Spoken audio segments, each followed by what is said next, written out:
പ്രായമായി വരുമ്പോൾ കുട്ടിത്വം കൂടിയല്ലേ വരിക. കുട്ടികളാവാനുള്ളതും ആ ഒരു തോന്നൽ മനസ്സിൽ വരാനുള്ളൊരു ദിവസമായിട്ട് ഇതിനെ കാണാം. അപ്പം അതിൽ ഞാൻ പക്ഷെ ശാരീരികമായിട്ട് നോക്കുമ്പോൾ ഒരു കുഞ്ഞു കുട്ടിയെ ഇപ്പം നിൽക്കുന്നത് ഇങ്ങനെ പഴയൊരു സ്ഥലത്ത് പോലെ ഇങ്ങനെ കെട്ടി തൂക്കി ഇടയ്ക്ക് ഇങ്ങനെ പോയി കഴിക്കരുത്. അപ്പം നമ്മൾ വിചാരിക്കും പഴല്ലേ, ഫ്രൂട്ടല്ലേ, കുഴപ്പമില്ലാന്ന്. കുറച്ച് കഴിഞ്ഞപ്പോഴാണ് മനസ്സിലായി പൊട്ടാഷ്യം കൂടി കിഡ്നി പ്രശ്നമായി.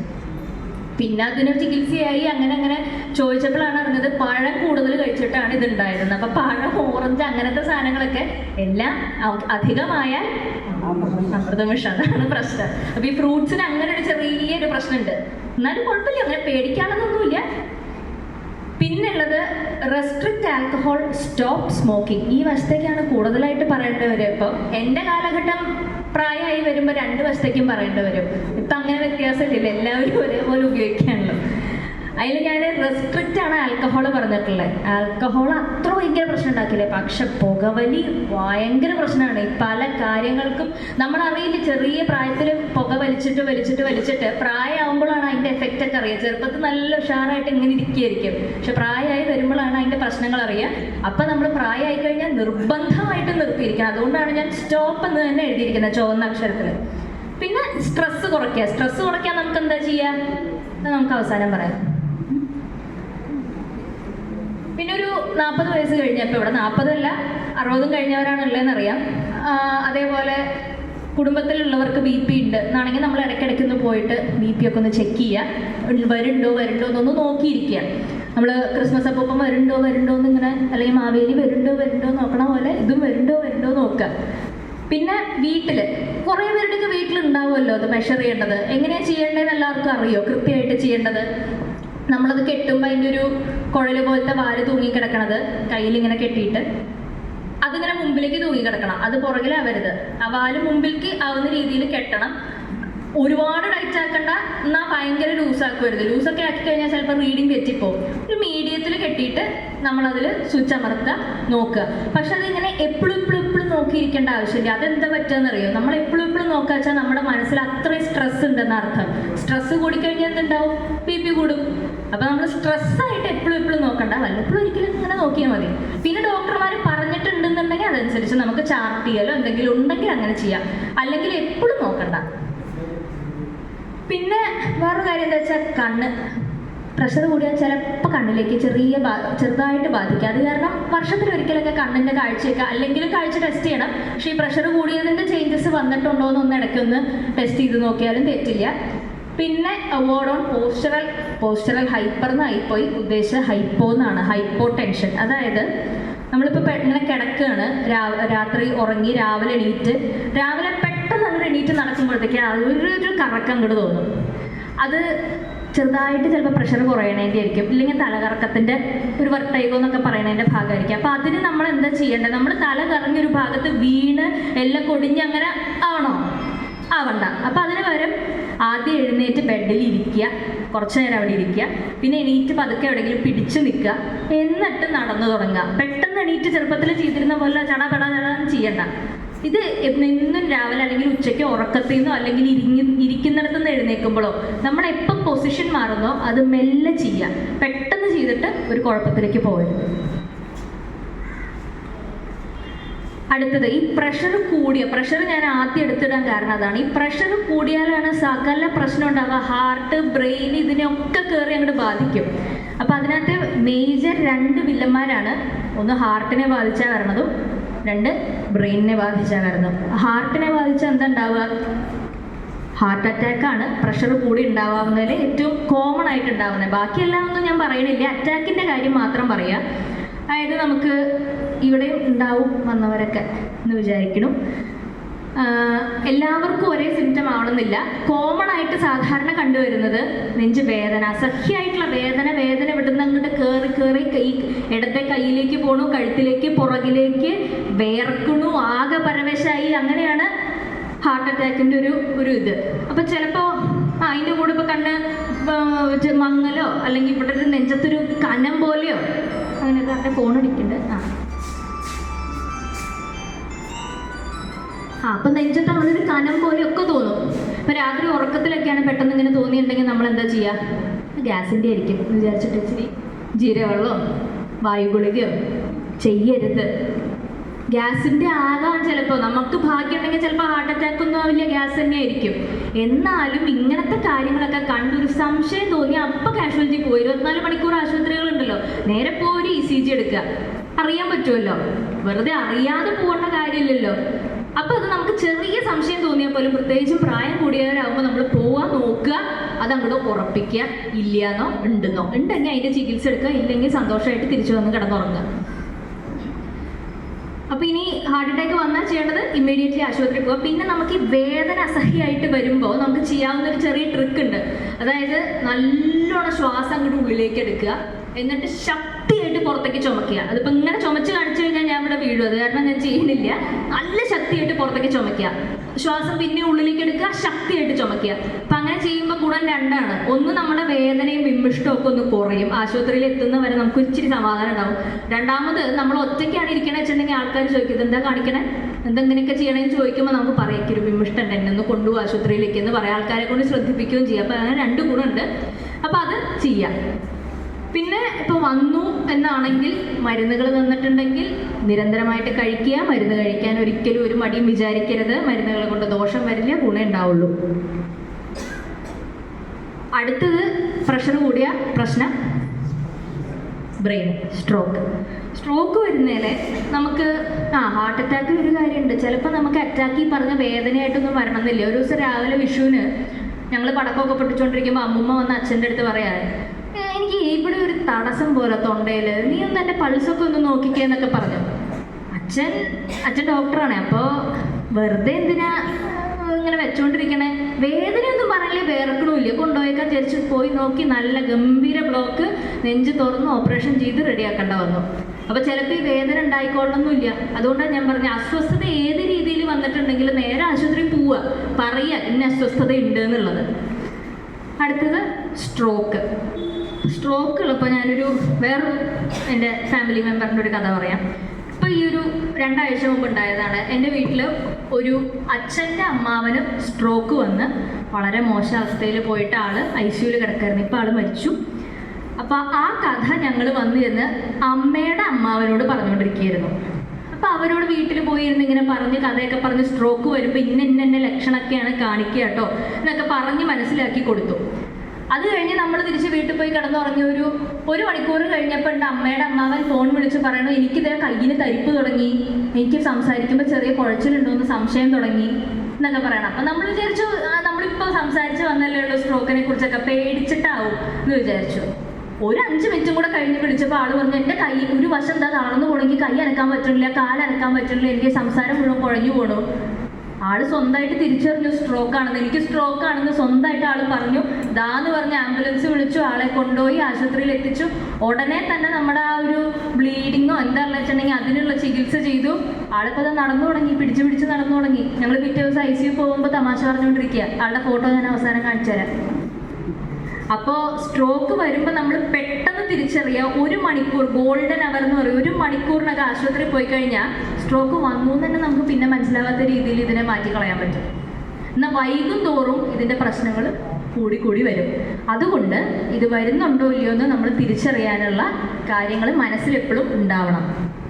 അപ്പോൾ അതിൽ ബി ഫാസ്റ്റ് എന്ന് പറയുന്നൊരു കാര്യം എപ്പോഴും പറയുന്നതാണ്. ബി ഫാസ്റ്റ് സ്ട്രോക്കിന് അതാണ്, നമ്മൾ എത്രയും പെട്ടെന്ന് ചെയ്യണം. എന്നാൽ ഈ ബി ഫാസ്റ്റിനൊരു ഫുൾ ഫോം ഉണ്ട്. ബി എന്ന് പറഞ്ഞാൽ ബാലൻസ്, അത് വെച്ച് ഇങ്ങനെ പോവുക. ഇ എന്ന് പറഞ്ഞാൽ ഐസ്, കണ്ണ് തുറക്കാൻ പറ്റില്ല, ഇങ്ങനെ ചിലപ്പോൾ ഒരു വശത്തെ കണ്ണായിരിക്കും ഇങ്ങനെ തുറക്കാൻ പറ്റാണ്ട പോലെ ആവുക. പിന്നെ എഫ് എന്ന് പറഞ്ഞാൽ ഫേസ്, മുഖം ഒരു വശത്തേക്ക് ഇങ്ങനെ ചെറിയൊക്കെ ഇങ്ങനെ കോടിപ്പോ, സംസാരിക്കുമ്പോൾ ചിരിക്കുമ്പോഴൊക്കെ ഒരു സൈഡിലേക്ക് ഇങ്ങനെ കോടി പോണ പോലെ വരാം. പിന്നെ എ എന്ന് പറഞ്ഞാൽ ആംസ്, ചിലപ്പോൾ കൈ പൊക്കാൻ പറ്റാണ്ട് നമ്മൾ എത്ര പൊക്കാൻ ശ്രമിച്ചാൽ ഈ കൈ ഇങ്ങോട്ട് പൊമ്പിടില്ല, അങ്ങനെ വരാം. എസ് എന്ന് പറഞ്ഞാൽ സ്പീച്ച്, സംസാരിക്കുമ്പോൾ കുഴഞ്ഞു വല്ലാതെ പോവാം. അപ്പം ഇത്രയും കാര്യങ്ങൾ നമ്മൾ ശ്രദ്ധിക്കണം.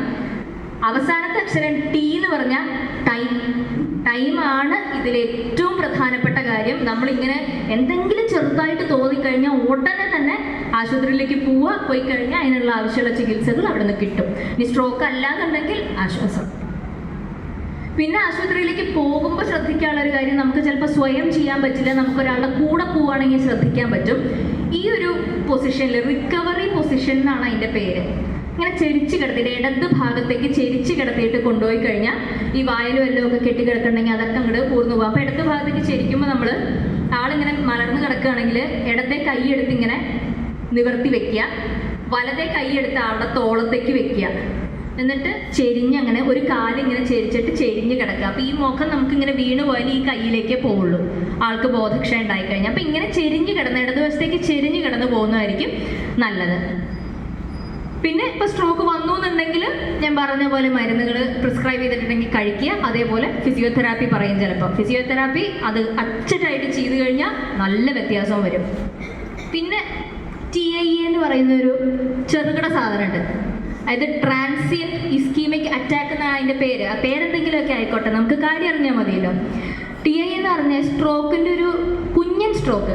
ചിലപ്പോൾ രാവിലെ എഴുന്നേറ്റപ്പോൾ ഒരു തലകറക്കം കഴിഞ്ഞു, അത്രേ ഉണ്ടായിട്ടുണ്ടാവുള്ളൂ. ഇപ്പം എൻ്റെ വീട്ടിൽ വേറൊരു അപ്പൂപ്പൻ രാവിലെ എണീറ്റപ്പോൾ പെട്ടെന്ന് ആൾക്ക് മിണ്ടാട്ടല്ല എന്ന് കണ്ടു.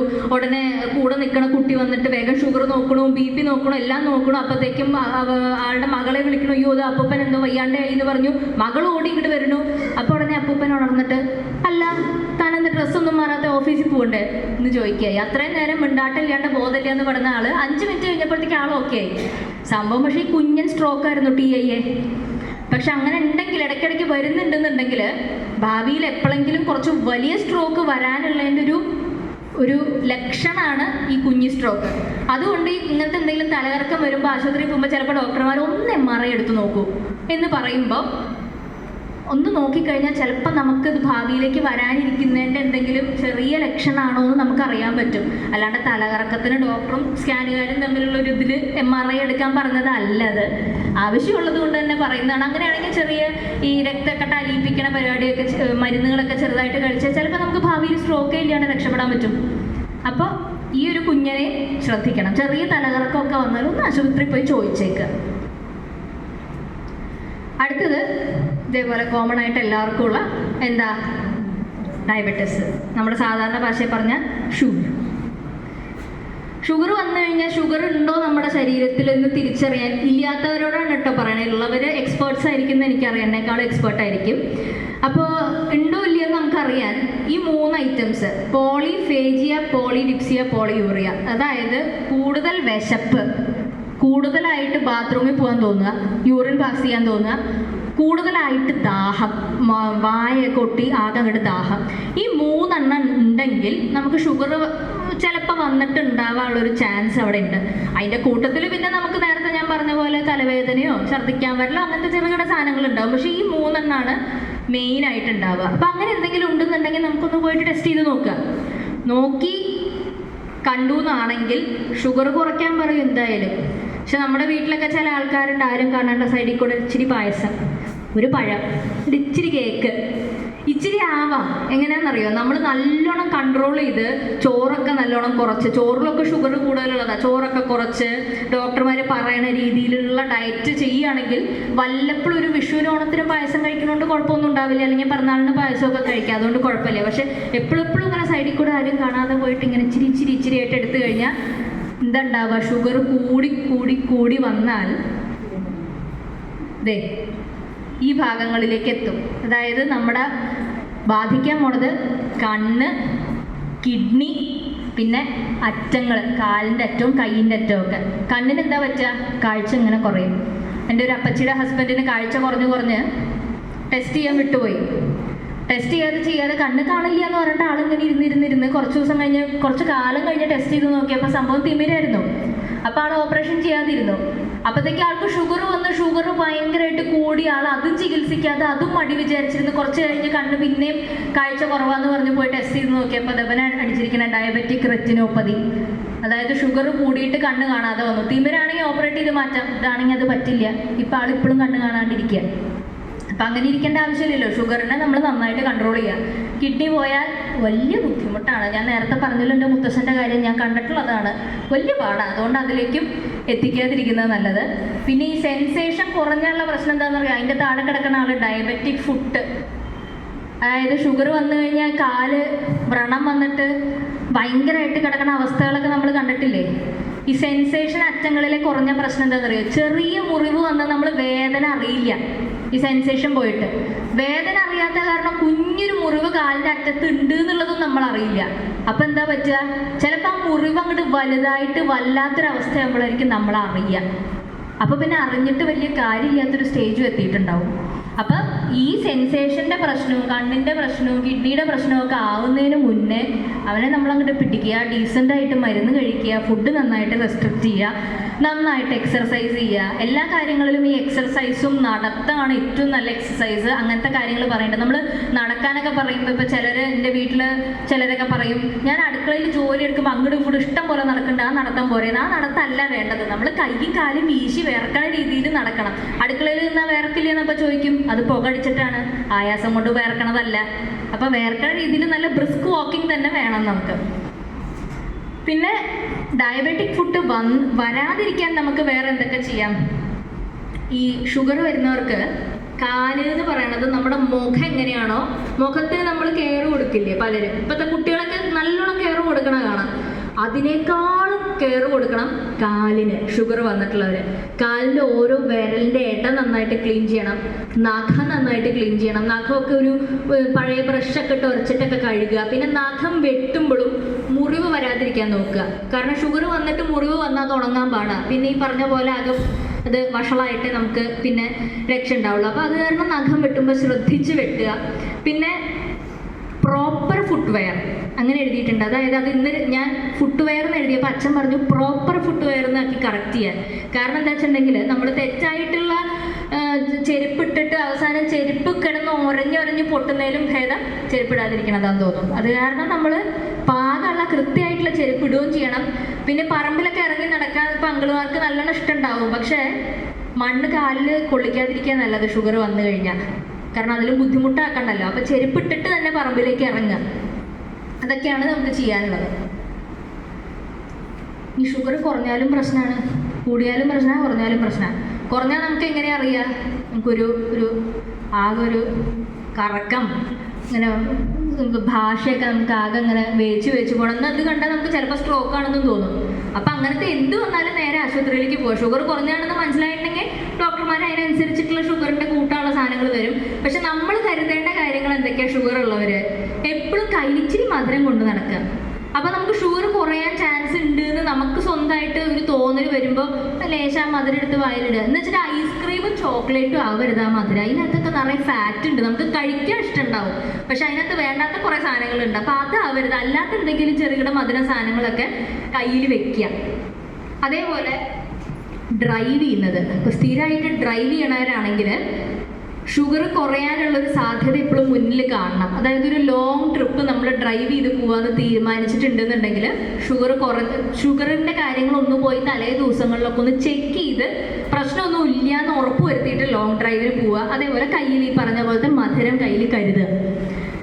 പിന്നെ ഇൻസുലിൻ തെറാപ്പി എടുക്കുന്നവർ, ഷുഗർ വന്നിട്ട് ഇൻസുലിൻ ഈ മറ്റേ ചെറിയ പേനയൊക്കെ വെച്ചിട്ട് ഇങ്ങനെ കുത്തൽ പരിപാടി ഉണ്ടല്ലോ, അത് ചെയ്യണവരാണെങ്കിൽ ഡോക്ടർമാർ പറഞ്ഞിട്ടുണ്ടെന്നുണ്ടെങ്കിൽ നമ്മൾ വീട്ടിൽ തന്നെ ആ ഷുഗർ നോക്കുന്ന ആ ചെറിയ യന്ത്രം മേടിച്ച് വെച്ചിട്ട് അതിൻ്റെ ഇതൊക്കെ വായിച്ച് നോക്കിയിട്ട് നമ്മുടെ കുഞ്ഞൊരു ഇത് കയ്യിൻ്റെ അറ്റത്ത് ഇങ്ങനെ ഇട്ട് അതിൻ്റെ ആ ഒരു സ്ട്രിപ്പ് ഉണ്ടാവും, അതിൽ വെച്ച് നോക്കിയിട്ട് ഇടയ്ക്കിടയ്ക്ക് ഷുഗർ നോക്കുക. അത് ഡോക്ടർമാർ പറഞ്ഞിട്ടുണ്ടെങ്കിൽ. ഇല്ലാണ്ട് വെറുതെ നോക്കിക്കൊണ്ടിരുന്നാൽ നമുക്ക് ആദ്യം കയറും. അതുകൊണ്ട് അത് വേണ്ട. പറഞ്ഞിട്ടുണ്ടെന്നുണ്ടെങ്കിൽ ആ യന്ത്രമൊക്കെ മേടിച്ച് വെച്ച് നോക്കുക. അടുത്തൊരു പ്രശ്നം, കുറേ പേര് കണ്ണട വെച്ചിട്ടുണ്ട്. ഹിയറിംഗ് എയ്ഡ് ചിലപ്പോൾ ചിലർക്കുണ്ടാവും. കണ്ണ്, ചെവി, ഇത് രണ്ടും തമ്മിൽ പക്ഷെ ചെറിയൊരു വ്യത്യാസമുണ്ട്. അതായത് കണ്ണിൻ്റെ കാഴ്ച കുറഞ്ഞാൽ നമുക്ക് നടക്കാനും കാഴ്ചകൾ കാണാനും ഒക്കെ ഒരു ബുദ്ധിമുട്ട് വരുമ്പോൾ നമ്മൾ തന്നെത്താനെ ചിന്തിക്കും, നമ്മുടെ കണ്ണിൻ്റെ കാഴ്ച ഇച്ചിരി കുറഞ്ഞിട്ടുണ്ട്, എനിക്ക് കണ്ണൊന്ന് ടെസ്റ്റ് ചെയ്യണമെന്ന് നമുക്ക് സ്വയം തോന്നും.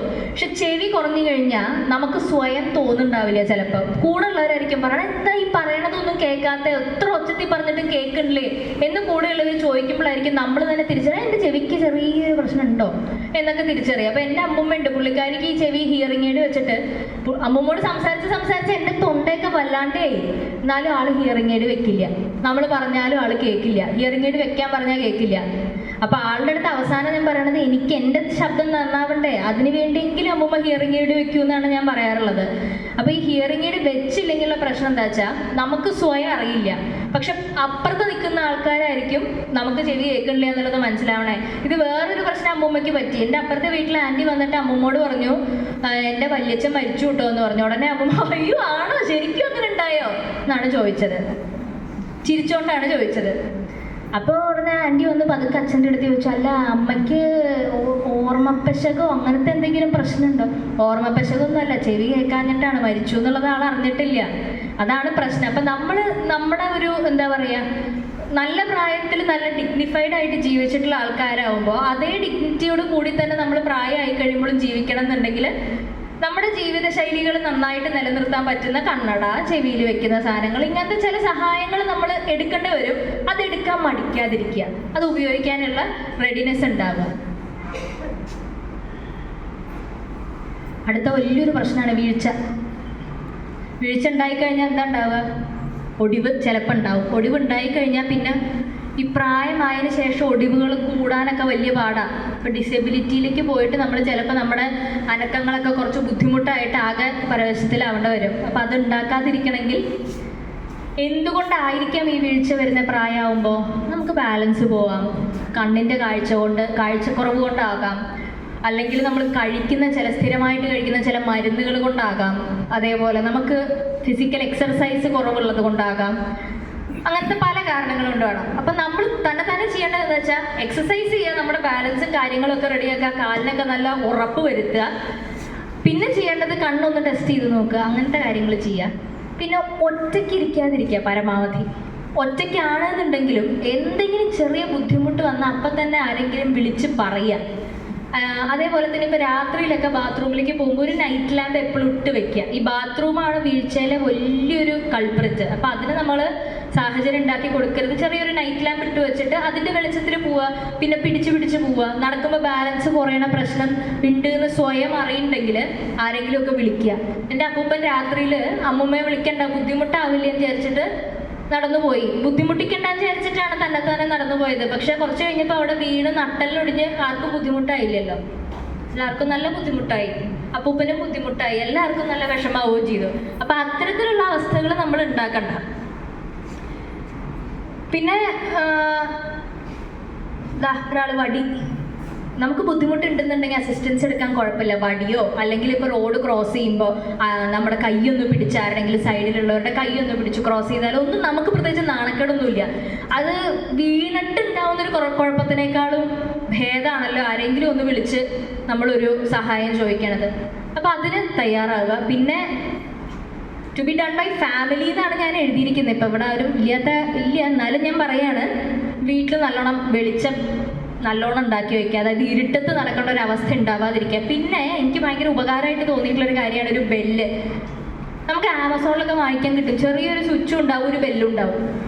അപ്പോൾ എൻ്റെ മുത്തശ്ശനും അമ്മൂമ്മയ്ക്കൊക്കെ അത് കൊടുത്തിട്ടുണ്ട്. അപ്പോൾ അമ്മൂമ്മ ഇപ്പുറത്തെ മുറിയിലാണ്, മുത്തശ്ശൻ എന്തെങ്കിലും ആവശ്യം ഉണ്ടെന്നുണ്ടെങ്കിൽ മുത്തശ്ശൻ്റെ കയ്യിൽ എപ്പോഴും ആ സ്വിച്ച് കൊടുത്തിട്ടുണ്ടാവും. അമ്മൂമ്മയുടെ മുറിയിൽ ബെല്ല് വെച്ചിട്ടുണ്ടാവും. അപ്പോൾ മുത്തശ്ശന് ബെല്ലിട്ടാൽ മതി, അപ്പോൾ അമ്മൂമ്മ അറിയും എന്തോ ആവശ്യമുണ്ടെന്ന്. അപ്പോൾ അത് അങ്ങോട്ട് ചെല്ലാൻ നമുക്ക്.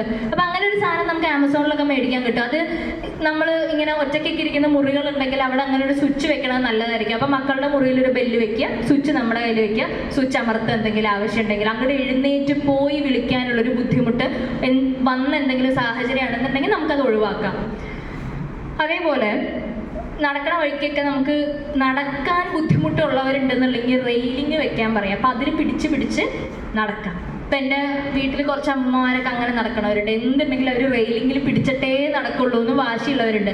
നല്ല കാര്യമാണ് ശരിക്കും പറഞ്ഞാൽ. അപ്പം അതൊക്കെയാണ് വീഴ്ചയിൽ വരുന്നത്. ഈ വീഴ്ചയിൽ തന്നെ ഏറ്റവും വലിയ പ്രശ്നക്കാരനാണ് ബാത്റൂമിൽ സ്ലിപ്പായി വീഴലാണ് മിക്കവാറും വീഴ്ചകളിൽ സംഭവിക്കുന്നത്. അപ്പോൾ അത് സംഭവിക്കാതിരിക്കാൻ നമുക്ക് സ്ലിപ്പ് ചെയ്യാത്ത രീതിയിലുള്ള ടൈലുകൾ, ഒരെണ്ണം ടൈല് വിരിക്കുക, അല്ലെങ്കിൽ ഫുള്ളായിട്ട് വിരിക്കാൻ പറ്റുന്ന അങ്ങനത്തെ മാറ്റുകൾ കിട്ടും. ആ പടം കണ്ടു, അതിനകത്തെ പോലത്തെ മാറ്റുകൾ കിട്ടും, അത് വിരിച്ചിടാം. അപ്പോൾ നമ്മൾ വഴുക്കില്ല. പിന്നെ നല്ല എക്സോസ്റ്റ് ഫാൻ വെക്കുക, അല്ലെങ്കിൽ മറ്റേ വോളിൽ വെക്കാൻ പറ്റുന്ന ഫാൻ തന്നെ വെക്കുക. അപ്പോൾ അതാവുമ്പോൾ കുറച്ച് നേരം കുളിയൊക്കെ കഴിഞ്ഞ് അത് ഓൺ ചെയ്തിട്ട് കഴിഞ്ഞാൽ കുറച്ച് കഴിയുമ്പോഴത്തേക്കും ഡ്രൈ ആവും. പിന്നെ ഒരിക്കൽ ബാത്റൂമിൽ പോകുമ്പോൾ നമ്മൾ വഴുക്കി വീഴില്ല. അതേപോലെ തന്നെ യൂറോപ്യൻ ക്ലോസറ്റ് ആയിരിക്കും പ്രായമായി വരുന്നവരും ബെറ്റർ ആയിട്ടുള്ളൊരു ഓപ്ഷൻ. പിന്നെ ബാത്റൂമിൽ ഇത് കണ്ടു ഇങ്ങനെ ഒരു പിടി, ഇപ്പോൾ നമ്മൾ ക്ലോസറ്റ് ഒക്കെ ഉപയോഗിച്ച് കഴിയുമ്പോൾ എണീക്കാൻ ബുദ്ധിമുട്ടുണ്ട് എന്നാണെങ്കിൽ ആ പിടിയിൽ പിടിച്ചിട്ട് എണീക്കാം. ഇതൊക്കെ ചിലപ്പോൾ ഇവിടെ ഇരിക്കുന്ന പലർക്കും ഇപ്പം ആവശ്യമില്ലാന്ന് തോന്നിയേക്കാം, പക്ഷെ കുറച്ചും കൂടെ പ്രായം കഴിയുമ്പോൾ ചിലപ്പോൾ അതിൻ്റെ ആവശ്യം വരാം. അപ്പം നമ്മൾ അവിടം വരെ എത്താതെ തന്നെ ഇപ്പോഴേ അതങ്ങനെ ശീലിച്ച് തുടങ്ങിയാൽ നല്ലതായിരിക്കും. പിന്നെ ഞാൻ നേരത്തെ പറഞ്ഞ പോലെ നൈറ്റ് ലാമ്പ്, രാത്രിയിൽ ചെറിയൊരു വെളിച്ചിട്ടിട്ട് കിടക്കുക. അപ്പോൾ വെള്ളം കുടിക്കാനോ ബാത്റൂമിൽ പോകണോ എണീക്കണം എന്നുണ്ടെങ്കിലും കുഴപ്പമില്ല. അപ്പോൾ അടുത്തത് എത്ര നേരം ഞാൻ ചെറിയ രോഗങ്ങളല്ല അവസ്ഥകളെ കുറിച്ച് പറഞ്ഞു. ഇനി നമുക്ക് നമ്മളായിട്ട് ചെയ്യേണ്ട കുറച്ച് കാര്യങ്ങളാണ്. ഒന്ന്, എക്സർസൈസ്, വളരെ പ്രധാനപ്പെട്ട. നമ്മൾ നേരത്തെ അങ്കിൾ ഇങ്ങനെ കാണിച്ചില്ലേ, അത് ഉറങ്ങിപ്പോയി തോന്നുന്നു. അപ്പോൾ എക്സർസൈസ് വളരെ പ്രധാനപ്പെട്ടതാണ്.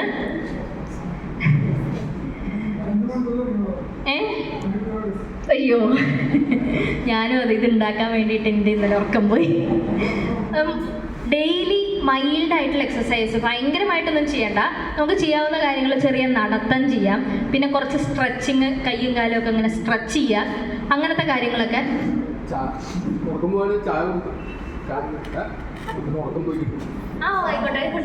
ആയിക്കോട്ടെ തുടർന്നോട്ടെ. ഇപ്പൊ ചെറിയ ചെറിയ എക്സസൈസ് ചെയ്യുക. അതേപോലെ നമ്മൾ ഈ കൈയൊക്കെ ഇങ്ങനെയൊക്കെ ആക്കുക, കൈ ഇങ്ങനെ വീശുക, കാലിൻ്റെ അറ്റമൊക്കെ വെറുതെ ഇരുന്നുകൊണ്ട് തന്നെ ഇങ്ങനെ കറക്കുക, വട്ടം കറക്കുക, ഇരുന്നിടത്തിരുന്ന് കാലിങ്ങനെ ഉയർത്തുക, താഴ്ത്തുക, അങ്ങനെയൊക്കെ കുഞ്ഞു കുഞ്ഞു എക്സസൈസസ്. അതന്നെ കറക്റ്റ്, അങ്ങനത്തെ കുഞ്ഞു കുഞ്ഞു എക്സസൈസ്. നമ്മൾ പ്രാഞ്ചേട്ടനിൽ കണ്ടിട്ടില്ല ഇങ്ങനെ 6 വരയ്ക്കാൻ നോക്കണത്, അങ്ങനത്തെയൊക്കെ സാധനങ്ങളൊക്കെ ചെയ്ത് കഴിഞ്ഞാൽ മൊത്തത്തിലൊന്ന് റിലാക്സ് ആയി കിട്ടും ശരീരം. വലിയ വലിയ എക്സസൈസ് ഒന്നുമല്ല. നടത്തം വളരെ നല്ലതാണ്. നടത്തം ചെയ്താൽ നമുക്കൊരു ബോണസും കൂടി ഉണ്ട്. അവിടെ ഒരു പടട്ട് വെച്ചിട്ടുണ്ട് സൂര്യൻ്റെ, വൈറ്റമിൻ ഡി. ഇപ്പം അതാണല്ലോ കുറവ്. എല്ലാവരും ചെക്ക് ചെയ്ത വൈറ്റമിൻ ഡിയുടെ കുറവാണ് ഇപ്പോൾ ലോകം മുഴുവനുള്ളത്. ഒന്നുമല്ല, കൊറോണ കാലത്ത് 2 വർഷം അടച്ചിരുന്നില്ല, അതിൻ്റെ പ്രശ്നമാണ്. ഇച്ചിരി വെയിലത്തിറങ്ങി നിന്ന് റെഡിയാവും എന്ന് വെച്ച് വെയിലത്തിറങ്ങാൻ പറഞ്ഞപ്പോൾ എൻ്റെ അമ്മൂമ്മ ഉണ്ട് ഉച്ചയ്ക്ക് 12 മണിക്ക് പോയിട്ട് വെയിലത്ത് ഇങ്ങനെ നിൽക്കണം. 12 മണിക്ക് വെയിലത്ത് നിൽക്കണ്ട, രാവിലത്തെയും വൈകുന്നേരത്തെയും വെയിൽ കൊണ്ടാൽ മതി. ആ സമയത്ത് നടക്കാൻ പോയാൽ മതി. പിന്നെ ഈ എക്സസൈസ് ചെയ്യാതിരിക്കുമ്പോൾ നമുക്ക് വരണ വേറൊരു പ്രശ്നമാണ് അതായത് വേദന, മുട്ടുവേദന, നടുവേദന, കഴുത്ത് വേദന, ഇങ്ങനത്തെ വേദനകൾ. കുറച്ചൊക്കെ നമുക്ക് എക്സസൈസിൽ റെഡിയാക്കാൻ പറ്റും. അത് നമ്മുടെ ജോയിൻ്റൊക്കെ പ്രായമാകുമ്പോൾ ആ ജോയിൻറ്റിൻ്റെ ഉള്ളിലൊക്കെ ചെറിയ വെള്ളം പോലത്തെ ഫ്ലൂയിഡ് ഉണ്ട്, അതൊക്കെ കുറഞ്ഞു വരുമ്പോൾ നമുക്കൊരു ചെറിയ പ്രശ്നങ്ങൾ വരണതാണ്. പക്ഷെ അങ്ങനെ അല്ലാന്നുണ്ടെങ്കിൽ നമ്മൾ എപ്പോഴാണ് അലേർട്ട് ആവേണ്ടത്? എപ്പോഴാണ്? റെസ്റ്റ് എടുത്തിട്ടും വേദന മാറുന്നില്ല. നമുക്ക് കാല് വേദന എടുത്തു, നമ്മൾ ഇരുന്നു, എന്നിട്ടും വേദന മാറിയില്ല. അല്ലെങ്കിൽ നമുക്ക് സാധാരണ ചെയ്തുകൊണ്ടിരുന്ന കാര്യങ്ങൾ, ഇപ്പോൾ പല്ല് തേക്കുമ്പോൾ ഇങ്ങനെ കുനിഞ്ഞ് നിൽക്കാൻ പറ്റാത്ത രീതിയിൽ നടുവേദന, ചെറിയൊരു പാത്രം പോലും എടുക്കാൻ പറ്റാത്ത രീതിയിൽ നടുവേദന, അങ്ങനെ നമ്മുടെ സാധാരണ ലെവലിലുള്ള കാര്യങ്ങൾ ബാധിക്കുന്ന പോലത്തെ വേദനകൾ വരികയാണെങ്കിൽ എന്തായാലും ആശുപത്രി കാണിക്കണം. ചിലപ്പോൾ ഡിസ്കിൻ്റെ വല്ല പ്രശ്നമാണോ എന്ന് നമുക്കറിയില്ലല്ലോ. അപ്പം അങ്ങനത്തെ പ്രശ്നങ്ങളിലേക്ക് അത് വലുതാക്കാൻ നമ്മൾ വീട്ടിൽ ഇരുന്ന് വലുതാക്കാതെ എത്രയും പെട്ടെന്ന് പോയിട്ട് കാണിക്കുക. അതേപോലെ തന്നെ ചെയ്യാവുന്ന വേറൊരു എക്സർസൈസ് തന്നെയാണ്, ഫിസിക്കൽ അല്ല, ബ്രീതിങ് എക്സസൈസ്. പ്രായമാകുമ്പോൾ നമുക്ക് ശ്വാസകോശമൊക്കെ കുറച്ച് ഇച്ചിരി ഒന്ന് താഴത്തോട്ടായി തുടങ്ങും അതിൻ്റെ പ്രവർത്തനം. അപ്പം നല്ല ബ്രീതിങ് ഒക്കെ ചെയ്യുക. അതിന് ഈ യൂട്യൂബിലൊക്കെ വീഡിയോകൾ നോക്കിയാൽ നല്ല നല്ല ബ്രീതിങ് എക്സർസൈസ് കാണും. അല്ലെങ്കിൽ രാവിലെ നല്ല 7 മണിക്ക് 7:30 വന്ന് ഒന്ന് പുറത്തിരുന്നിട്ട് ഒരു 10 പ്രാവശ്യം വലിച്ചു വിട്ടാൽ തന്നെ ആ ഓക്സിജനൊക്കെ ഉള്ളിൽ കയറിയാൽ തന്നെ നമ്മുടെ ആരോഗ്യ പ്രശ്നങ്ങൾ പകുതി പോയി കിട്ടും. അങ്ങനത്തെ ബ്രീതിങ് എക്സസൈസ് ചെയ്യാം. പിന്നെ പുകയുടെ ഭാഗത്ത് പരമാവധി പോവാതിരിക്കുക. ഈ പുക ഞാൻ നേരത്തെ പറഞ്ഞു, പുക വലിയൊരു പ്രശ്നമാണ് പ്രഷർ ഉണ്ടാകാമെന്ന്. പുക നമ്മൾ തന്നെ വലിക്കണം എന്നില്ല. വേറൊരാൾ പുക വലിക്കണതിൻ്റെ അടുത്ത് ഇങ്ങനെ പോയി നിന്നിട്ട് അത് ശ്വസിച്ചാലും പ്രശ്നമാണ്. അപ്പം അങ്ങനത്തെ ഭാഗങ്ങളിലും നമ്മൾ പ്രായമാകും തോറും പോകാതിരിക്കുക. കുക്കിങ്ങിൻ്റെ പുകയല്ല ഞാൻ ഉദ്ദേശിച്ചത്, അല്ലാതെ വലിക്കണതിൻ്റെ പുകയാണ് ഉദ്ദേശിച്ചത്. ഇനി അതല്ല, നമ്മൾ എത്ര എക്സർസൈസൊക്കെ ചെയ്തിട്ടും ചുമ, ശ്വാസം മുട്ട് അങ്ങനെയൊക്കെ വരണമെന്നുണ്ടെങ്കിൽ പ്രായമായ വരുന്നൊരു ചെറിയ ശ്വാസം മുട്ടുണ്ട്, COPD എന്നാണ് അവൻ്റെ പേര്. അവൻ എക്സ്പാൻഡ് ചെയ്ത് പറഞ്ഞാൽ കുറച്ചും കൂടെ ഭീകരനാവും. Chronic obstructive pulmonary disorder. ഇച്ചിരി ഭീകരനായില്ലേ? അവൻ കുറച്ച് ഭീകരം തന്നെയാണ് വന്നു കഴിഞ്ഞാൽ. നമ്മൾ ചിലപ്പോൾ ഇൻഹേലറൊക്കെ അടിക്കേണ്ടി വരും. അപ്പോൾ അതിലേക്കൊന്നും പോവാതിരിക്കാൻ നമുക്ക് ബ്രീതിങ് എക്സസൈസസ് ഒരു പരിധി വരെ അതിനെയൊക്കെ തടയാൻ പറ്റും. ഇനി പോയി എന്നുണ്ടെങ്കിൽ നിവർത്തിയില്ലേ ആശുപത്രി പോവാം. അപ്പം അത്തരം നമുക്ക് തീരെ സഹിക്കാൻ പറ്റാത്ത രീതിയിലുള്ള ചുമയോ അല്ലെങ്കിൽ ശ്വാസ തടസ്സമോ ഒക്കെ വന്നു കഴിഞ്ഞാൽ ഇവന്മാർ വരാനുള്ള ചാൻസ് ഉണ്ടെന്ന് അറിയണമുണ്ട് നമ്മൾ ആശുപത്രിയിൽ പോയി കാണിക്കണം. അപ്പൊ അടുത്ത കാര്യം എക്സർസൈസ് പറഞ്ഞു. അടുത്തത് ഈറ്റ് ഹെൽത്തി. എണ്ണ പലഹാരം അല്ല കൂടുതൽ കഴിക്കേണ്ടത്, അല്ലാത്ത ഭക്ഷണങ്ങളാണ് കഴിക്കേണ്ടത്. എന്നാൽ വല്ലപ്പോഴും കഴിച്ചാലും കുഴപ്പമില്ല. അതായത് ഇതൊരു ഞങ്ങളുടെ പുസ്തകത്തിലൊക്കെ കൊടുത്തിരിക്കുന്ന ഒരു ചിത്രമാണ്. ഏറ്റവും കൂടുതൽ വരുന്ന ഫ്രൂട്ടും വെജിറ്റബിളുമാണ്. പക്ഷെ ഞാൻ നേരത്തെ പറഞ്ഞ പോലെ ഫ്രൂട്ട്സ് ഓവർ ആവണ്ട, കിഡ്നി പ്രശ്നം. പിന്നെ അടുത്ത് വരുന്നതാണെങ്കിൽ ചോറ്, നമ്മുടെ ഈ പാസ്ത എന്നൊക്കെ കൊടുത്തിരിക്കുന്ന ഇന്റർനാഷണൽ ടെക്സ്റ്റ് ബുക്ക് ആയ കാരണം കേട്ടോ, അത് മൈൻഡ് ചെയ്യണ്ട. നമ്മുടെ നാട്ടിലെ സാധനങ്ങൾ വെച്ച് നോക്കിയാൽ മതി. ചോറ്, ഉരുളക്കിഴങ്ങ്, ചപ്പാത്തി, അങ്ങനത്തെ മെയിൻ സാധനങ്ങൾ അതിൻ്റെ കുഞ്ഞൊരു ഭാഗം, അതിൻ്റെ അടുത്ത ഭാഗം, രണ്ടാം ഭാഗം അത് വരും. മൂന്നാമതായിട്ട് നോക്കുമ്പോൾ നമ്മുടെ പാല്, അങ്ങനത്തെ സാധനങ്ങൾ. നാലാം ഭാഗമായിട്ട് വരുമ്പോൾ നോൺ വെജ് കഴിക്കുന്നവരാണെങ്കിൽ നോൺ വെജ് സാധനങ്ങൾ, ഇല്ലെങ്കിൽ നോൺ വെജിൽ നിന്ന് കിട്ടുന്ന പ്രോട്ടീൻ നമുക്ക് പയറുവർഗ്ഗങ്ങളിൽ നിന്ന് കിട്ടും. ഏറ്റവും കുഞ്ഞി ഭാഗമാണ് ജ്യൂസ്, അങ്ങനത്തെ കുടിക്കുന്ന സാധനങ്ങൾ. ഷുഗർ കൂടുതലുള്ള സാധനങ്ങൾ വല്ലപ്പോഴും ആവാം, പക്ഷെ അത് അത്രയ്ക്കധികം വേണ്ട. അത് ഇത്രയുള്ളൂ അതിൻ്റെ അളവ് നമ്മൾ കഴിക്കേണ്ടതായിട്ട് കാണിക്കണത്. അപ്പം ഇത്രയാണ് നമ്മൾ സാധാരണ കഴിക്കേണ്ട ഒരു ബാലൻസ്ഡ് ഡയറ്റ് നമ്മൾ നോക്കേണ്ട ഒരു രീതി. പിന്നെ ഈ വയറിന് വരുന്ന പ്രായമാകുമ്പോൾ വരുന്ന പ്രശ്നങ്ങൾ, നമ്മൾ പഴയ പോലെ ദഹനം അത്ര ശരിക്കും നടക്കില്ല. ദഹനമൊക്കെ കുറച്ച് അമാന്തമായി തുടങ്ങും, ഒത്തിരി പതുക്കെ ആയി തുടങ്ങും. അതേപോലെ തന്നെ വയറ്റിൽ നിന്ന് പൂവായിക വരാം. പിന്നെ വയറ് കാളൽ, കത്തൽ, പുളിച്ചു തേട്ടൽ, അങ്ങനത്തെയൊക്കെ പ്രശ്നങ്ങൾ കൂടുതൽ വരാം. ഗ്യാസ് ട്രബിൾ, ഇങ്ങനത്തെയൊക്കെ പ്രശ്നങ്ങളാണ് പ്രായമാകുമ്പോൾ കുറേ പേർക്ക് വരുന്നത്. ഈ ഗ്യാസ് ട്രബിളും കാളലും ഒക്കെ വരുമ്പോഴുള്ള പ്രശ്നം എന്ന് വെച്ചാൽ നമ്മൾ കുറേ ടെൻഷൻ അടിച്ചാൽ അത് കൂടും. അപ്പം ടെൻഷൻ കുറയ്ക്കണത് അതിനും നല്ലതാണ്, നേരത്തെ പറഞ്ഞ പോലെ പ്രഷറിനും നല്ലതാണ്. പിന്നെ ഈ ഇവിടെ ഉണ്ടല്ലോ നമ്മുടെ വയറ്റിന് പോവുക, ഇത് വരുമ്പോൾ നമ്മളത് കളയാൻ വേണ്ടിയിട്ട് കുറേ അങ്ങോട്ട് പരിശ്രമിക്കും. അവസാനം പോണത് അതായിരിക്കില്ല, പുറത്തേക്ക് ചാടി വരണത് ഹെർണിയ, പൈൽസ് എന്നൊക്കെ പറഞ്ഞിട്ട് വേണ്ടാത്ത ഭാഗങ്ങളായിരിക്കും പുറത്തേക്ക് ചാടി വരിക. അപ്പം നമ്മൾ വയറ്റിന് പൂവായത് വരുമ്പോൾ നമ്മൾ 2-3 ദിവസം അത് വെച്ചിരുന്ന് കൊളാക്കി അവസാനം ഇങ്ങനത്തെ ഭീകരാവസ്ഥകളിലേക്ക് എത്തിക്കരുത്. വയറ്റിന് പൂവായിക വന്നു കഴിഞ്ഞാൽ ഒന്നില്ലെങ്കിൽ നമ്മൾ പഴമൊക്കെ കഴിച്ച് പൂവോന്ന് നോക്കുക, അപ്പോൾ ചൂട് പാലൊക്കെ കിടക്കാൻ നേരത്ത് കുടിച്ചിട്ട്, ഇല്ലെങ്കിൽ ഒരു ആശുപത്രിയിൽ പോയി കാണിച്ച് അതിന് പറ്റുന്ന കുഞ്ഞു മരുന്നുകളോ ടോണിക്കല്ലോ ചെറിയ മരുന്നുകളുണ്ട്, അത് കഴിച്ചു കഴിഞ്ഞാൽ വയറ്റിന് പോവും. അപ്പോൾ അത് പോവാത്ത 2-3 ദിവസം ഒന്നും എത്തിക്ക് വെച്ചിരിക്കാൻ പാടില്ല. അതേപോലെ ഈ വയറ് കാളൽ കുറേ അധികം വെച്ചുകൊണ്ടിരുന്ന അൾസർ വരും, അതിലേക്കും എത്തിക്കാതിരിക്കാൻ ശ്രമിക്കുക. കാരണം വന്നാൽ വലിയ പാടാണ്. അപ്പോൾ അതിന് നമുക്ക് ഈ തണുത്ത പാലൊക്കെ കുടിച്ചു കഴിഞ്ഞാൽ കുറച്ച് നമുക്ക് ഈ ഇവിടുത്തെ ഈ കത്തലിനും കാളലിനും പുളിച്ചു തേട്ടലിനും ഒക്കെ പഞ്ചസാരയൊന്നും ഇടാതെ ലേശം തണുത്ത പാലൊക്കെ കുടിച്ചാൽ നല്ലതാണ്. പിന്നെ നമ്മൾ അങ്ങനെ കത്തൽ തോന്നുന്ന സമയത്ത് എന്താ ഒഴിവാക്കണ്ടെന്ന് അറിയാം, നല്ല പിക്കിളൊക്കെ ഇല്ലേ, എരിവുള്ള പിക്കിളൊക്കെ കൂട്ടി ഇങ്ങനെ കുഴച്ച് ഭക്ഷണം കഴിക്കില്ലേ, അതൊക്കെ ഒന്ന് കുറച്ച് ദിവസത്തേക്ക് കുറയ്ക്കുക. അപ്പം അങ്ങനത്തെ കുറച്ച് ഭക്ഷണ രീതികൾ അതൊന്ന് ക്രമീകരിച്ച് കഴിഞ്ഞാൽ കുറേ കാര്യങ്ങൾ റെഡിയാക്കാൻ പറ്റും. അതേപോലെ നമ്മൾ ഈ ഇൻഡൈജഷൻ, അതായത് ദഹന കുറവ് എന്ന് പറഞ്ഞു, ദഹിക്കാത്ത ഭക്ഷണം കഴിക്കാതിരുന്നാൽ മതി. പൊറോട്ട, ബ്രെഡ്, ഇങ്ങനത്തെ സാധനങ്ങളൊക്കെ ദഹിക്കാൻ വലിയ ബുദ്ധിമുട്ടാണ്. നമ്മുടെ ചോറൊക്കെ ആണെങ്കിൽ ദഹിക്കാൻ എളുപ്പമാണ്. അപ്പം അത്തരം വല്ലപ്പോഴും കഴിക്കരുത് എന്നല്ല പറയണേ, പക്ഷെ അങ്ങനെ ദഹനത്തിന് ബുദ്ധിമുട്ടുണ്ടാക്കുന്ന സാധനങ്ങൾ ഒന്ന് കുറയ്ക്കുക, അളവ് കുറയ്ക്കുക. അതേപോലെ ഡയറ്ററി ഫൈബർ എന്ന് പറയുന്ന സാധനങ്ങൾ അടങ്ങിയിട്ടുള്ള ഭക്ഷണം, നമ്മുടെ ഇലക്കറികൾ, നാരുള്ള ഭക്ഷണങ്ങൾ കൂടുതലായിട്ട് കഴിച്ചു കഴിഞ്ഞാൽ വയറ്റിന് പോകാൻ സുഖമായിട്ട് പോകും. അതും ഉപകാരപ്രദമാണ്. പിന്നെ ഇതൊക്കെ കഴിഞ്ഞിട്ട് നമുക്ക് വയർ കത്തലും പ്രശ്നങ്ങളും ഒക്കെ കൂടി ഒരു രക്ഷയില്ല എന്നാണെങ്കിൽ എന്ത് ചെയ്യണം? കൺസൾട്ട് ഡോക്ടറെ പോയി കാണിക്കുക. പ്രശ്നങ്ങൾ വന്നാൽ ഡോക്ടറെ കാണിക്കുക തന്നെ ചെയ്യാം.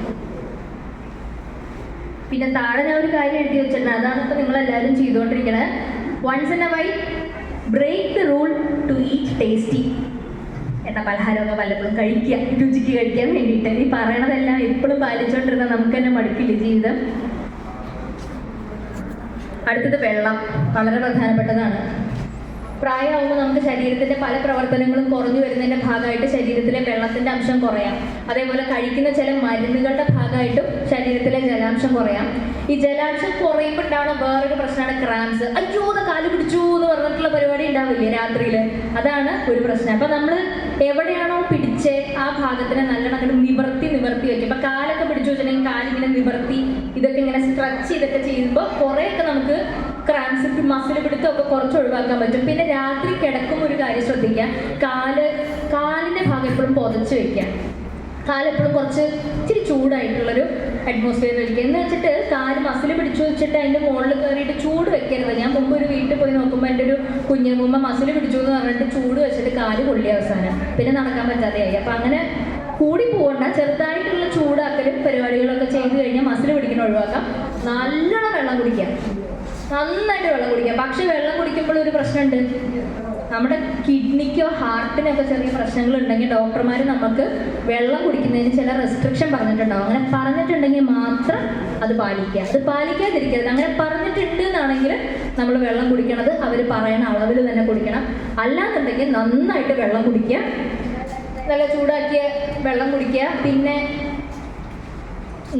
ഇളനീര് വെള്ളം, കഞ്ഞി വെള്ളം, ഇങ്ങനത്തെ സാധനങ്ങളൊക്കെ കുടിച്ചു കഴിഞ്ഞാൽ നമുക്ക് ശരീരത്തിലെ ഉപ്പിൻ്റെ അളവിൻ്റെ കാര്യത്തിൽ ഒരു തീരുമാനമാക്കി വെക്കാൻ പറ്റും. ഈ സോഡിയം എന്ന് പറയുന്ന സാധനം കുറഞ്ഞു കഴിഞ്ഞാൽ ഭയങ്കര പ്രശ്നമാണ്. എൻ്റെ വീട്ടിലൊരു അമ്മാവൻ ഈ അടുത്ത് 3 ദിവസം ഭക്ഷണം കഴിക്കാണ്ട്, രുചിയില്ല എന്ന് പറഞ്ഞിട്ട് ഭക്ഷണം കഴിക്കാതെ വീട്ടിലിരുന്നു. അവസാനം വന്നപ്പോൾ ആൾക്ക് എങ്ങനെ നടക്കണമെന്നറിയില്ല, ഇങ്ങോട്ട് പോകുമ്പോൾ അങ്ങോട്ട് പോകും, അങ്ങോട്ട് പോകുമ്പോൾ ഇങ്ങനെ ഇങ്ങനെ ആയിക്കൊണ്ടിരിക്കുക. എന്താ വെച്ചാൽ സോഡിയം പറഞ്ഞിട്ട് ആൾക്ക് ഓർമ്മ പശക വന്നതാണ്. അപ്പോൾ അങ്ങനെ ഒരു അവസ്ഥ ഉണ്ടാക്കാതിരിക്കുക പരമാവധി. അപ്പോൾ നമ്മൾ ഈ ഇളനീര് വെള്ളവും കഞ്ഞിവെള്ളവും ഒക്കെ കുടിച്ച് നമ്മുടെ സോഡിയവും എല്ലാം റെഡിയാക്കി വെക്കുക എപ്പോഴും. അപ്പോൾ ഇത്രയും നേരം ഞാൻ പറഞ്ഞുകൊണ്ടിരുന്നത് ടു ലിവ് ഹെൽത്തി, ആരോഗ്യത്തോടു കൂടി ജീവിക്കാനാണ്. പക്ഷെ നമ്മൾ പലപ്പോഴും ആരോഗ്യത്തിന് വേണ്ടി പോകുമ്പോൾ നമ്മുടെ സന്തോഷങ്ങൾ ഒരു ഭാഗത്തേക്ക് മാറിപ്പോകും. ഇപ്പോൾ ഈ പറഞ്ഞ പോലെ ഉഴുന്നോടെ കഴിക്കാൻ എന്നും ഉഴുന്നോടെ കഴിക്കാൻ പറ്റില്ല എന്ന് വരും. പക്ഷെ എന്നാലും നമ്മൾ ആരോഗ്യത്തോടു കൂടി ജീവിക്കേണ്ടത് നമ്മുടെ ആവശ്യമാണല്ലോ. അപ്പോൾ അതുകൊണ്ട് നമ്മൾ നേരത്തെ ഞാൻ പറഞ്ഞ എല്ലാം കൂടെ ഒന്ന് ചുരുക്കി പറയുകയാണ്. എക്സർസൈസുകൾ ചെയ്യുക, നല്ല ഭക്ഷണം കഴിക്കുക, പിന്നെ അസുഖങ്ങൾ എന്തെങ്കിലും വന്നിട്ടുണ്ടെങ്കിൽ അതിന് ചികിത്സിക്കുക. അപ്പം അതിൽ ചെറുകിട സാധനങ്ങളൊക്കെ എങ്ങനെ തിരിച്ചറിയാം എന്നുള്ളത് ഞാൻ ആദ്യം പറഞ്ഞു തന്നു. പ്രഷറാണെങ്കിൽ തലവേദന എടുക്കും, ഷുഗർ ആണെങ്കിൽ നമുക്ക് വിശപ്പ് കൂടും, ബാത്റൂമിൽ പോകാനുള്ള ടെൻഡൻസി കൂടും, മറ്റേ ദാഹം കൂടും, അങ്ങനത്തെ പ്രശ്നങ്ങൾ, അങ്ങനെ ഓരോന്നും പറഞ്ഞു തന്നു. വീഴ്ചകൾ ഒഴിവാക്കുക.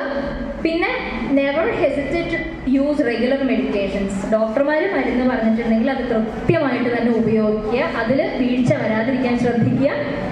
അതേപോലെ വേറൊരു കാര്യം, ഒരു ഫാമിലി ഡോക്ടർ കൺസെപ്റ്റ് ഇപ്പം അത് കുറച്ച് പ്രാബല്യത്തിൽ വന്നുകൊണ്ടിരിക്കുന്നുണ്ട്. അതായത് ഇപ്പോൾ നമ്മളെ സ്ഥിരമായിട്ട് നോക്കിക്കൊണ്ടിരിക്കുന്ന ഒരു ഡോക്ടറാണെന്നുണ്ടെങ്കിൽ ആ ഡോക്ടർക്ക് നമ്മുടെ എല്ലാ കാര്യങ്ങളും അറിയുണ്ടാവും. നമ്മൾ പുതിയതായിട്ട് ചെന്നിട്ട് എനിക്ക് ഷുഗർ ഉണ്ടിട്ടോ, എനിക്ക് പ്രഷർ ഉണ്ടിട്ടോ, ഞാൻ ഇന്നത് കഴിക്കട്ടെ ഇന്ന് പുതിയതായിട്ട് പോയിട്ടൊന്നും പറഞ്ഞു കൊടുക്കേണ്ട ആവശ്യം വരില്ല, അവർക്ക് അറിയുണ്ടാവും. അപ്പം നമ്മുടെ കാര്യം എളുപ്പമായി. അത് മാത്രമല്ല, അവർക്ക് നമ്മളെ അറിയാം, നമ്മൾ കഴിക്കുന്ന മരുന്നറിയാം, നോസ് യുവർ ഡ്രഗ്സ്, നമ്മുടെ ഫാമിലി അറിയാം. അതായത് നമ്മുടെ കുടുംബത്തിൽ എന്തൊക്കെ അസുഖങ്ങൾ ആർക്കൊക്കെ വന്നിട്ടുണ്ട്, ഏതൊക്കെ നമുക്ക് വരാൻ സാധ്യതയുണ്ട് എന്നനുസരിച്ച് അത് പ്രിവെൻറ്റ് ചെയ്യാനുള്ള കാര്യങ്ങൾ ചെയ്യാനും ഒരു ഫാമിലി ഡോക്ടർക്ക് അറിയുണ്ടാവും. അതേപോലെ നമ്മുടെ ആക്ടിവിറ്റീസ് എന്താണെന്നറിയാം. അതായത് നമ്മൾ ഓടിച്ചാടി നടക്കുന്ന ഒരാൾക്ക് എന്തെങ്കിലും ഒരു അസുഖം വന്നുണ്ടെങ്കിൽ പെട്ടെന്ന് ഒരു മരുന്ന് കൊടുത്ത് ആളൊരു ഭാഗത്ത് ഇരുത്താമെന്ന് വിചാരിച്ചാൽ പറ്റണ കാര്യമല്ല. നല്ലോണം എക്സസൈസ് ചെയ്യുന്ന ഒരാളുടെ അടുത്ത് നിങ്ങൾ പോയിട്ട് അത് എക്സസൈസ് ഇനി ചെയ്യരുത് എന്നൊന്നും പറഞ്ഞാൽ പറ്റില്ല. നമുക്ക് ഇഷ്ടമുള്ള കാര്യങ്ങൾ ചെയ്തുകൊണ്ട് തന്നെ നമുക്ക് നമ്മുടെ അസുഖങ്ങളെയും ബുദ്ധിമുട്ടുകളെയും കൺട്രോൾ ചെയ്ത് നിർത്താൻ എപ്പോഴും നമ്മളെ നന്നായിട്ട് അറിയാവുന്ന, നമ്മുടെ കുടുംബത്തിനെ നന്നായിട്ട് അറിയാവുന്ന ഒരു ഡോക്ടർക്ക് സാധിക്കും.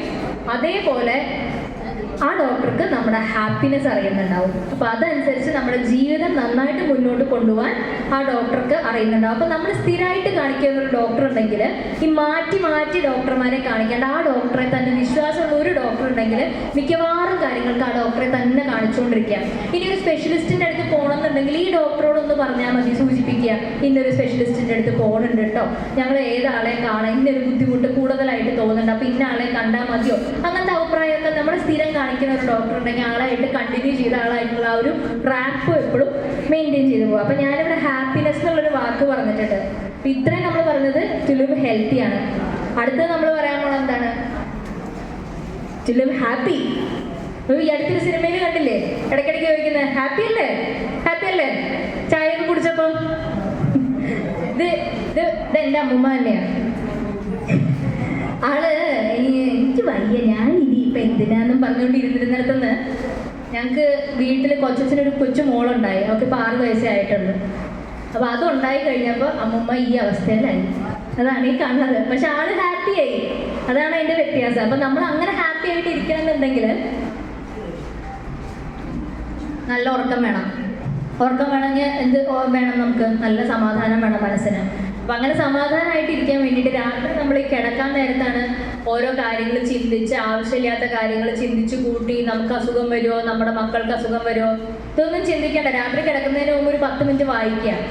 നല്ല ബോറടിക്കുന്ന പുസ്തകം വായിച്ചാൽ ബോറടിച്ചിട്ട് പെട്ടെന്ന് ഉറക്കം വരും. അല്ല ഇപ്പം എനിക്കൊക്കെ ആണെങ്കിൽ പഠിക്കുന്ന പുസ്തകം എടുത്ത് വെച്ചാൽ മതി, ഞാൻ പെട്ടെന്ന് ഉറങ്ങിക്കോളും. അങ്ങനെ അല്ലാന്നുണ്ടെങ്കിൽ നല്ല നല്ല പുസ്തകങ്ങൾ എടുത്ത് വെച്ച് അത് വായിക്കുക. വായിച്ചു കഴിയുമ്പോൾ നല്ല ഓർമ്മകളോട് കൂടി നമുക്ക് നല്ല ഉറക്കം കിട്ടും. അതേപോലെ ഒരു ദിനചര്യ കൃത്യമായിട്ട് എല്ലാ ദിവസവും ഇത്ര മണിക്കൂർ ഉറങ്ങുക, ഒരു 6 മുതൽ 7 മണിക്കൂർ വരെ നമ്മൾ ഉറങ്ങിയിരിക്കും എന്ന് ഉറപ്പ് വരുത്താനും ശ്രമിക്കുക. പ്രായമാകുമ്പോൾ ഉറക്കം ബുദ്ധിമുട്ടാണെന്ന് അറിയാം, എന്നാലും പരമാവധി ശ്രമിക്കുക. അതേപോലെ നമ്മൾ ഈ റേഡിയോ, ടെലിവിഷൻ, ഇപ്പം മൊബൈൽ, ഞാൻ ഒരു ദിവസം പോയി നോക്കുമ്പോൾ അമ്മൂമ്മയുടെ മുറിയിൽ നിന്നൊരു വെളിച്ചം, എന്താണെന്ന് മനസ്സിലാവില്ല. എത്തി നോക്കിയപ്പോൾ പുതപ്പിൻ്റെ അടിയിൽ നിന്നൊരു വെളിച്ചം വരണം. അപ്പം നോക്കുമ്പോൾ മുത്തശ്ശൻ ഉണരാതിരിക്കാൻ വേണ്ടി പുതപ്പ് മറച്ചു വെച്ചിട്ട് മൊബൈൽ നോക്കിക്കൊണ്ടിരിക്കുക. ഫേസ്ബുക്കാണ് മെയിനാണ്. അപ്പോൾ മൊബൈൽ ഉപയോഗിക്കുക. നമുക്ക് എന്തിനാ സന്തോഷം വരുന്നത് വെച്ചിട്ടുണ്ടെങ്കിൽ അതൊക്കെ ഉപയോഗിക്കുക. അതേപോലെ ഈ പാട്ട്, നന്നായിട്ട് പാട്ടുകൾ കേൾക്കുക. പാട്ട് കേൾക്കുന്നവർക്ക് പാട്ട് ഇഷ്ടമല്ല എന്ന് പറഞ്ഞാലും പാട്ട് കേൾക്കുന്നത് എല്ലാവരുടെയും മനസ്സിന് നല്ലൊരു സന്തോഷം തരുന്ന കാര്യം തന്നെ. അപ്പോൾ ധാരാളം പാട്ടുകൾ കേൾക്കുക. അതേപോലെ എന്തെങ്കിലും കളികൾ, ഗെയിംസ് ഒക്കെ കളിക്കുക. അതായിരിക്കണം കണ്ടു ഒരാൾ ക്യാരം ബോർഡ് കളിക്കണത്. എൻ്റെ അമ്മുമ്മയുടെ അമ്മയാണ്, അതായത് ആയിരിക്കണം എൻ്റെ അമ്മയുടെ അമ്മുമ്മ. ഇപ്പം 104ാമത്തെ പിറന്നാൾ അടുത്ത മാസം വരാൻ പോവുക. ആളുടെ സ്ഥിരം കളിയാണ് ക്യാരം ബോർഡും പിന്നെ നമ്മുടെ കബഡി കളിക്കില്ല, ഇങ്ങനെ ഒരു ഇടലൊക്കെ ഉണ്ട് ആളുടെ. അപ്പം അതാണ് ആളുടെ സ്ഥിരം പരിപാടി. അപ്പം അങ്ങനത്തെ നമുക്ക് ഇഷ്ടമുള്ള കളികളിൽ ഏർപ്പെടുക. അപ്പം ഇത് എൻ്റെ കുഞ്ഞമ്മൂമ്മയും ചിറ്റപ്പനുമാണ്. അവർ രണ്ടുപേരും ഒരു പിറന്നാൾ ആഘോഷിക്കുക. അപ്പം അങ്ങനത്തെ ചെറിയ ചെറിയ പിറന്നാളുകളും കാര്യങ്ങളും സന്തോഷമായിട്ട് ആഘോഷിക്കുക. അങ്ങനെ സന്തോഷമായിട്ടിരിക്കാൻ വേറെയും കാര്യങ്ങളുണ്ട്. Family, friends, kids. നേരത്തെ ഞാൻ കാണിച്ചില്ലേ കിഡ് വന്നപ്പോൾ ഒരാൾ ഇങ്ങനെയായത്. അതേപോലെ ഞാൻ നേരത്തെ സ്ട്രോക്ക് വന്നിട്ട് പെട്ടെന്ന് മനസ്സിലാക്കി എന്ന് പറഞ്ഞ ആളാണ് ഈ കുട്ടിയുടെ കൂടെ യോയോ പിടിച്ചിരിക്കണത്. അപ്പോൾ പിള്ളേരുടെ കൂടെ പരമാവധി സമയം സ്പെൻഡ് ചെയ്യുക. ഇത് ഇന്ന് രാവിലെ എനിക്ക് അമ്മൂമ്മ അയച്ചെന്ന പാടാണ്. രാവിലെ ഇരുന്ന് ന്യൂസ് പേപ്പർ വായിക്കുക. എൻ്റെ മുത്തശ്ശനാണ് വായിക്കുക നന്നായിട്ട്. എപ്പോഴും എൻഗേജ്ഡ് ആയിട്ടിരിക്കുക. വെറുതെ ഒരു ഭാഗത്തിരിക്കാതെ കളിക്കുക, ന്യൂസ് പേപ്പർ വായിക്കുക, TV കാണുക, പാട്ട് കേൾക്കുക, ഇങ്ങനത്തെ കാര്യങ്ങൾ ചെയ്തുകൊണ്ടേയിരിക്കുക. പിന്നെ വളരെ പ്രധാനപ്പെട്ട ഒരു കാര്യമാണ് എഴുതുക. Read, write. Sharpen your brain. നമ്മുടെ ഓർമ്മക്കുറവ് വരാതിരിക്കാൻ നമ്മുടെ ബ്രെയിനെ നമ്മൾ ഇങ്ങനെ ഷാർപ്പൺ ചെയ്ത് വെച്ചുകൊണ്ടേയിരിക്കുക. ഇത് മുത്തശ്ശൻ എഴുതി വെക്കണത് ഗുഡ് മോർണിംഗ്, ഗുഡ് നൈറ്റ് എന്നൊക്കെ എഴുതിയിട്ട് അതിൻ്റെ നടക്ക് ഇത്ര മണിക്ക് ഞാൻ ഇന്ന കാര്യം ചെയ്തു, ഇത്ര മണിക്ക് ഞാൻ റേഡിയോയിൽ ഇന്ന പാട്ട് കേട്ടു എന്ന് പറഞ്ഞിട്ട് ആൾ എല്ലാ ദിവസവും ഡയറി എഴുതും. ആളൊന്നും പ്രത്യേകിച്ച് ചിലവുകളൊന്നും ഇപ്പം ചെയ്യുന്നില്ലെങ്കിൽ എല്ലാ ദിവസവും എന്തെങ്കിലുമൊക്കെ കണക്കെഴുതും. അതേപോലെ തന്നെ വീട്ടിൽ ഞങ്ങളുടെ എല്ലാവരുടെയും ഡീറ്റെയിൽസ് എഴുതി വയ്ക്കും. ഓരോ പ്രാവശ്യം വീട്ടിൽ ചെല്ലുമ്പോഴും ചോദിക്കും, ഗായത്രി ഇപ്പം ദയല് തന്നെയല്ലേ വർക്ക് ചെയ്യണേ? ഇപ്പം പുസ്തകം നോക്കിയിട്ടാണ് ചോദിക്കുക. ആൾക്കത് മടിയൊന്നുമില്ല, ഓർമ്മക്കുറവുണ്ടെന്ന് അറിയാം. പക്ഷെ ആൾ പുസ്തകത്തിലെല്ലാം എഴുതി വയ്ക്കും. ഇപ്പം എൻ്റെ കാര്യമാണെങ്കിൽ ഗായത്രി MBBS കഴിഞ്ഞു, ദയയിൽ ജോലി ചെയ്യുന്നു. അപ്പം അത് നോക്കിയിട്ട് ചോദിക്കും, MBBS കഴിഞ്ഞു അല്ലേ, ദയയിൽ ഇപ്പം ജോലി ചെയ്യുന്നു അല്ലേ, എങ്ങനെ പോകണു ജോലികളെല്ലാം, അങ്ങനെ വിശേഷം ചോദിക്കുക ആൾ. അപ്പം എന്തുകൊണ്ടാണ് ആൾക്ക് അബദ്ധങ്ങൾ വായന വരില്ല. അങ്ങനെ ഒരു ഗുണമുണ്ട്. നമുക്ക് ഓർമ്മശക്തി കുറച്ച് കുറയും പ്രായമാകുമ്പോൾ, അത് സാധാരണമാണ്.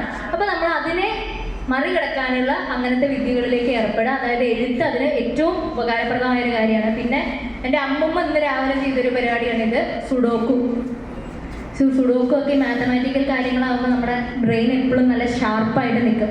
അപ്പോൾ അങ്ങനത്തെ കാര്യങ്ങളിൽ ഏർപ്പെട്ട് എപ്പോഴും സന്തോഷമായിട്ടിരിക്കുക. അപ്പോൾ ലിവ് ഹാപ്പി, ലിവ് ഹെൽത്തി. 2 കാര്യത്തിനും, ഹെൽത്തിനും ഹാപ്പിനെസ്സിനും പ്രാധാന്യമുണ്ട്. അപ്പോൾ അത്രയുള്ള കാര്യങ്ങൾ. ഞാൻ വയോജന ദിനാശംസകളല്ല പറയുന്നത്, ഹാപ്പി ഹെൽത്തി പോപ്പുലേഷൻ ഡേ, നല്ല ആരോഗ്യമുള്ള പോപ്പുലേഷൻ്റെ ദിനം എല്ലാവർക്കും ആശംസിക്കുന്നു. ഒന്നും കൂടെ ഞാൻ എൻ്റെ അമ്മൂമ്മയുടെ 102ാം പിറന്നാൾ ആഘോഷത്തിൻ്റെ ഒരു പടം കൂടെ ചേർക്കുന്നു. അപ്പോൾ അത്രയേ ഉള്ളൂ. Thank you so much. എല്ലാവർക്കും ആരോഗ്യം, നല്ല ആയുരാരോഗ്യ സൗഖ്യങ്ങളുണ്ടാവുക.